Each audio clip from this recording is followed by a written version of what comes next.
everybody, this is Caitlin here and welcome to today's video where specifically, that's not even like the proper word to use, but in particular is what I was actually thinking of saying.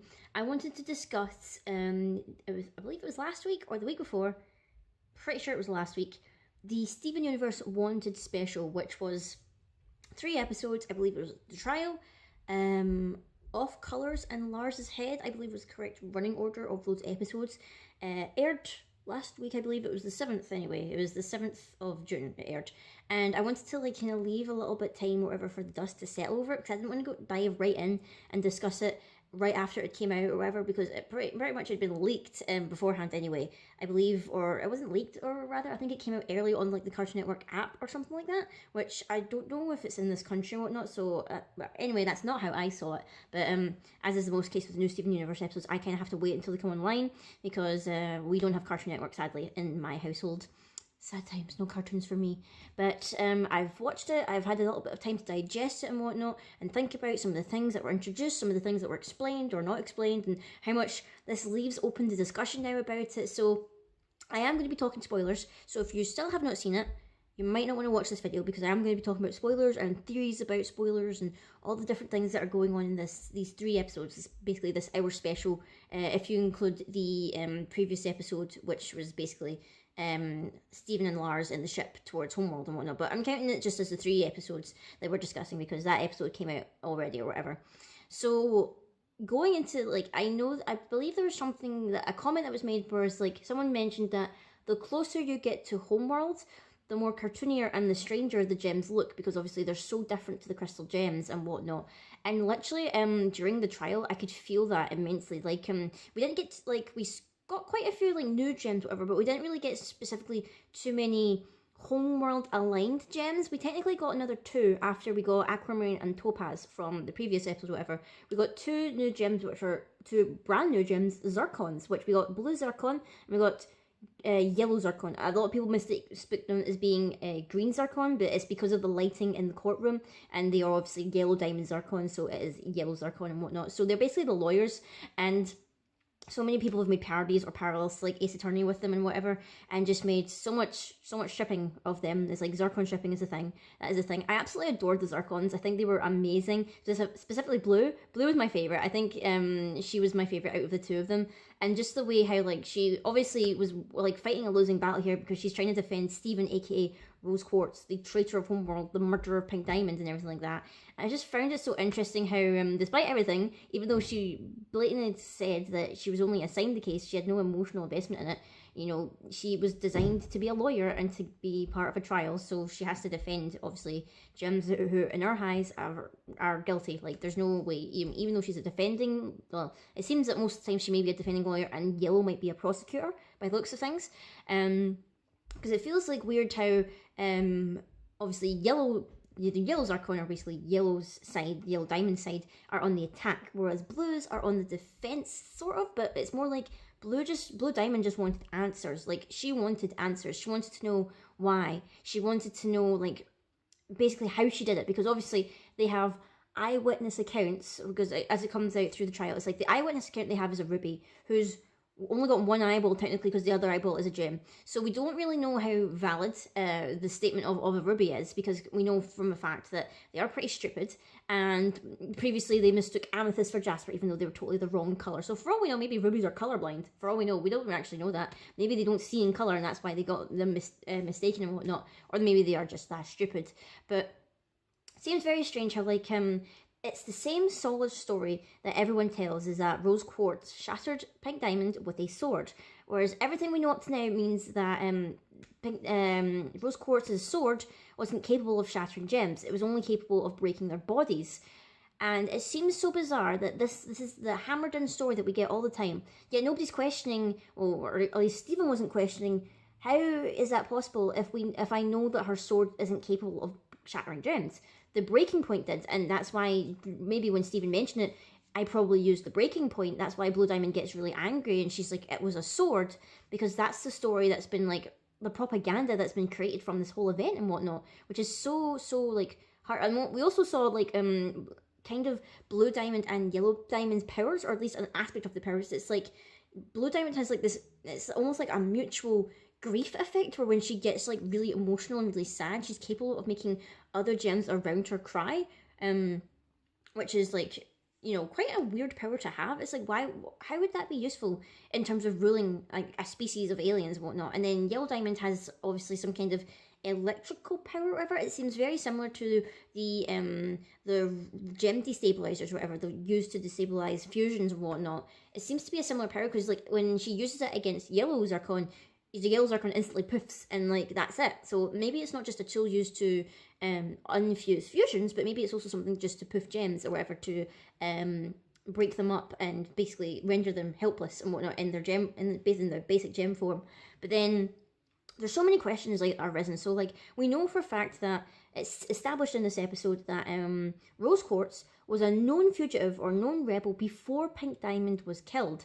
So it's like how did that trigger then? How did she how did the war start? Like if it didn't begin with Rose killing Pink Diamond or Rose killing Pink Diamond, how did that start? Because they explain how she'd been a known fugitive for a long time before Pink Diamond was shattered. And they're explaining if that was the case, there was no other Rose Quartzes currently in the court.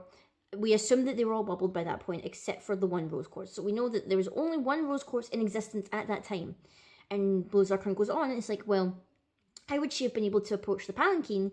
Because her Pink Diamond had her agates. Her agates would have protected her. She had sapphires. Her sapphires could have predicted it. Her pearl would have cried out in anguish or in terror to protect her diamond and whatnot. And it makes me think we've never seen a legit member of Pink Diamond's court from when she was still alive. We know, obviously, for a fact that the amethysts, or the famethysts, as we know, were made to be her soldiers, but from what we can gather, they were collected up after her death. They were basically collected up after that in the beta and the prime kindergarten. They've never met Pink Diamond. Jasper talks about Pink Diamond being her diamond, but for all we know, she never actually met her herself. We're not actually quite clear as to whether Jasper was made before or after Pink Diamond's death, so we don't actually know. And at the same time, we don't really know anything about Rose Quartz and what she did before she rebelled and whatnot. There seems to be no living members from Pink Diamond's era at all. Like the pink agates, the pink sapphires, her pearl, they're all missing. They don't seem to be displaced in like Homeworld society anymore. Because obviously we know that Jasper was put into Yellow Diamond's like authority, and we know that the Famous fell under Blue Diamond to work at the zoo.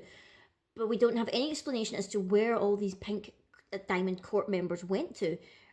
We have no explanation for it. It's just that they're just gone. We don't know whether they've been poofed, whether they were shattered as well, whether they are corrupted gems still on Earth, whether they were used for the cluster. We have no idea. There just doesn't seem to be any trace of Pink Diamond's original court, which is bizarre. And also like the fact that we don't know what happened to her pearl is another explanation. People were theorizing that our pearl, the crystal gem pearl, was either White Diamond's pearl or Pink Diamond's pearl, but obviously her coloration doesn't really seem to imply either one of those options, because she's got the kind of pinkish hair, but she's got like the really pale white skin, and her clothes obviously never gave any indication as to what kind of court she belonged to. So it's really hard to think. Like, I do think it was a cover-up. I don't believe Rose Quartz actually shattered Pink Diamond. I think maybe someone else did, and Rose ended up taking the fall for it or the rap for it. Or maybe Rose is trying to protect the one who actually did it, and that's why she took the blame herself. But I don't know. It seems a lot of people are pointing the finger at Yellow Diamond because she was so insistent that it was just an open and shut case, that they shouldn't even discuss it and whatnot. She seemed adamant that this wasn't what Blue needed. That this was just we just destroy Rose Quartz or Stephen and be done with it, and that's the end of it. She obviously wants to close this chapter for life. But Stephen and Lars managed to escape, leading off into off colors. They end up in like the catacombs or whatever of Homeworld, into what seems to be a prime kindergarten for Homeworld, and we meet the off colors, which are all gems who are kind of either they're kind of wrong in some fashion, or they are fusions, because we meet, I can't remember all their names specifically, because I remember Rutile and Rhodonite or something like that. I think Rutile is the one who is the gem who's kind of split in half, so there's technically two of they're basically the same gem. It's just that there's two consciouses or something like that. It's hard to explain. I'm not quite sure how they explained it or whatever. There's obviously Rhodonite, who's the fusion, which many fans speculate is between a pearl and a ruby, just based on like her attire and her design and whatnot. There is Paditapash, I can't actually pronounce her name. She's like a peachy pearl. I'm going to call her Pada Pearl. not Panda Pearl, Panda Sapphire, the kind of peachy coloured sapphire, whatnot, who cannot predict the future but has late predictions. And then we have Fluorite, which is the fusion made up of like 6 gems and looks like a giant grandma centipede. And you know, they're scared, they're the off colors, like they're scared to face the rest of gem society because they're outcasts essentially. The people are like, the other gems are either scared of them or horrified by their existence, and it's like Lars feels like a connection with them. And literally in this episode, no pushing or shoving, Lars dies. Like, it's like they don't outright say he did die, but it's heavily implied, even though there's no blood or anything like that. But Stephen's tears manages to literally bring him back to life, a la pink transformation. So I think it also implies or gives an answer to where Lion came from, because obviously we know Rose had a pack of lions or a pride of lions, and you know, none of them were pink. But when Lars was reborn, thanks to Stephen's tears, he turned pink, and it seems to be he has similar powers to Lion. At least he has like the kind of whole vortex in your hair kind of scenario that Lion's mane has. So I think it heavily implies that either Rose's favourite lion died and she like renewed its life, whatever, and turned it pink and whatnot. So Lars now has similar abilities. Don't know whether he still has the same warping abilities or portal creating abilities that Lion has. Obviously, Lars can't roar, so maybe if he just shouts really loudly, he can do that.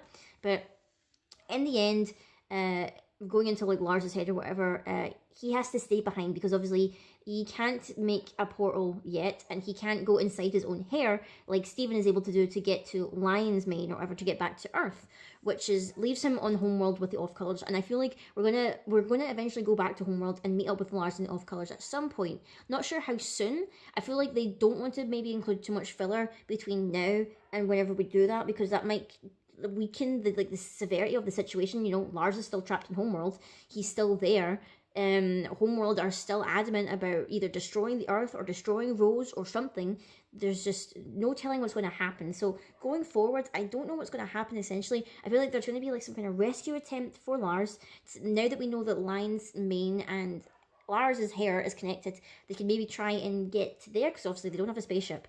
So I'm just wondering what could that mean, because obviously the off-colors want to come to Earth as well, and it's like, well, how do we do that then if like Lars is still stuck here? We need to find a way to like pilot a ship out of here or something like that. So I'm not quite sure how that's going to work out, but I am super mega excited for what is to come next. I'm not quite sure when the next episodes are going to air.